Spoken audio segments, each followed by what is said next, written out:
안녕하세요. 스포츠 분석 천교수입니다. 저희 채널을 방문해 주셔서 감사합니다. 이번 회차 천교수 가족방 적중 내역입니다. 적중하신 분들 모두 축하드리며 오늘의 경기 분석도 재밌게 시청하시고 유익한 정보 얻어가시기 바랍니다. 천교수 가족방 입장은 영상 하단 고정 댓글을 통해 입장 가능합니다. 그럼 오늘의 경기 분석 시작하겠습니다.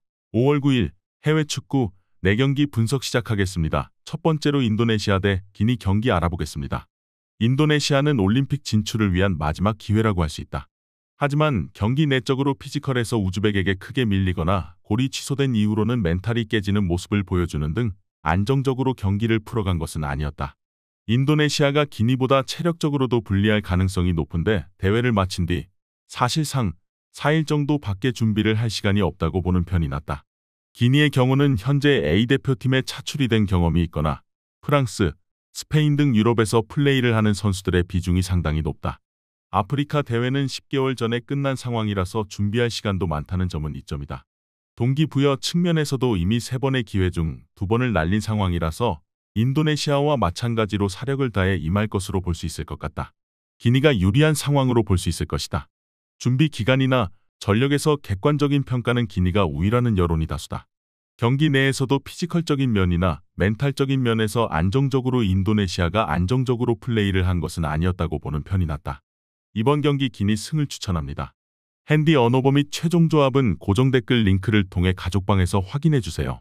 두 번째로 올림피아코스 대 에스턴 빌라 경기 알아보겠습니다. 컨퍼런스 리그 4강 2차전이다. 1차전에서는 빌라가 홈에서 패했다. 올림피아코스는 원정에서 펼쳐진 1차전에서 승리하며 결승 진출에 유리한 고지를 밟았다. 최전방 스트라이커로 나선 엘카비가 해트트릭을 기록했고 포덴세와 치키뉴 등이 이선에서 좋은 찬스를 만들었다. 테라비브와 페네르바체 등 어려운 팀을 연파하고 올라온 이번 대회인데 우승에 도전할 만하다. 한 골차 이하로 패해도 결승으로 가기에 이 경기는 굳이 공격적으로 나서지 않을 것이다. 빌라는 홈에서 열린 1차전에서 경기 내내 상대를 몰아붙였지만 원하는 결과를 얻지 못했고 결승으로 가기 위해서는 3골차 이상 승리가 필요하다. 때문에 캐시와 디뉴 등 풀백들이 활발하게 오버래핑에 임할 것이고 루이즈와 맥기니 중원 라인을 올릴 것이다. 다니올로와 디아비 등 골을 넣을 수 있는 선수들도 모두 피치를 밟을 것이다. 빌라의 승리를 본다. 홈 경기를 패하긴 했지만 경기 내내 상대를 압도했던 빌라기의 원정에서도 쉽게 물러서지 않을 것이다. 카르모와 오르테가 등이 라인을 내리며 수비적으로 나설 홈팀 상대로 90분 내내 공격적으로 나설 빌라가 승리할 것이다. 이번 경기 에스턴 빌라 승을 추천합니다. 핸디 언어버 및 최종 조합은 고정 댓글 링크를 통해 가족방에서 확인해주세요. 경기 분석 잘 보고 오셨나요? 다음 경기 분석 보시기 전에 천교수 가족방 입장하시는 법 안내해드리도록 하겠습니다. 첫 번째로 영상 하단 댓글을 클릭해주세요. 두 번째로 링크를 클릭하신 후 세 번째로 채팅 참여하기 클릭하셔서 문의 주시고 답장 기다려주시면 됩니다. 남은 영상, 유익한 정보 얻어가시길 바라며 이어서 다음 경기 분석 시작하겠습니다. 세 번째로 아탈란타 대 마르세유 경기 알아보겠습니다. 유로파 4강 2차전이다. 첫 경기에서는 두 팀이 무승부를 기록했다. 아탈란타는 원정에서 원하는 무승부를 기록하고 홈으로 돌아왔다.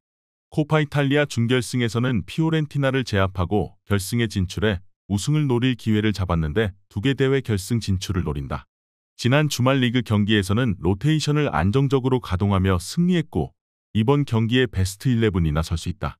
에데르손과 데룬, 쿠프마이너스 등 세리에 최고의 중원이 경기 내내 공격적으로 상대를 몰아칠 것이다.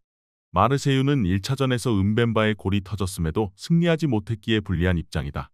워낙 홈 경기력이 좋은 데다 리그 무패를 이어가는 등 흐름이 좋은 아탈란타를 상대하기에 이 경기는 소극적으로 라인을 내리고 나설 것으로 보인다.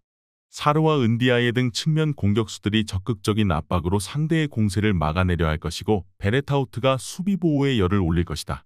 아탈란타의 승리를 본다. 원정에서도 에데르손과 데룬이 나선 중원은 상대에게 경기 내내 주도권을 내주지 않았었는데 이 경기는 홈이기에 더 좋은 경기를 기대할 만하다. 스카마카의 안정적인 마무리 외에도 루크먼과 파살리치가 적극적인 침투에 임할 아탈란타가 승리하고 결승으로 갈 것이다. 이번 경기 아탈란타 승을 추천합니다. 핸디 언어버 및 최종 조합은 고정 댓글 링크를 통해 가족방에서 확인해주세요. 마지막으로 레버쿠젠 대 AS 로마 경기 알아보겠습니다. 유로파 4강 2차전이다. 1차전에서는 레버쿠젠이 원정에서 승리했다. 레버쿠젠은 비르츠와 안드리히의 골로 승리하고 결승 진출에 유리한 고지를 점령했다. 리버풀이 아탈란타에게 일격을 당하며 탈락한 유로파에서 우승에 다가가고 있다. 지난 주말에는 원정에서 로테이션을 가동하며 프랑크푸르트를 완파했는데 시즌 내내 이어진 무패를 이어가고 있다. 그리말도와 프림퐁 등 최고의 측면 조합이 상대 측면 수비를 무너뜨리고 있고 시크와 호프만, 아들리 등 해결할 선수도 질비하다. 로마는 홈에서 2골 차로 패했기에 불안한 상황에서 경기에 나서야 한다. 원정에서 시즌 무패팀을 상대하는데 3골 차 승리가 필요하다. 때문에 라인을 내린 수비적인 축구를 하기 어렵다.